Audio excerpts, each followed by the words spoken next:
Heavier boots don't prevent rolled ankles. They fatigue your legs and make you trip more.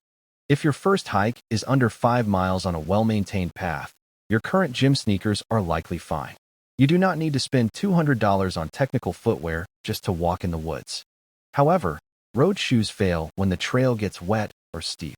The smooth soles act like skis on mud. This is where you need to look at the lugs, the deep rubber grooves on the sole. Many beginners assume they need high-top boots for ankle support. This is largely a myth. Stiff boots restrict your natural range of motion, and the extra weight tires your legs, actually increasing your risk of tripping. Here is the realistic trade-off. Boots offer durability and protection against rocks, but trail runners offer agility and breathability. For 90% of day hikes, lighter is safer because you are less fatigued. Before you buy anything, look at your socks. Cotton is the enemy. It holds sweat against your skin, softening it until it tears.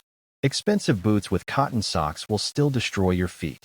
When sizing, ignore your street shoe size. Your feet will swell significantly over a few miles.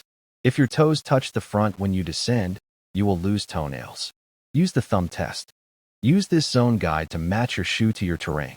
You only need stiffness and waterproofing for harsh, off-trail conditions. For everything else, prioritize ventilation and comfort. Here is your decision checklist. If you have weak ankles, do strengthening exercises rather than relying on a stiff boot cast. Comfort prevents injuries better than armor. Buy for the trail you have, not the mountain you imagine.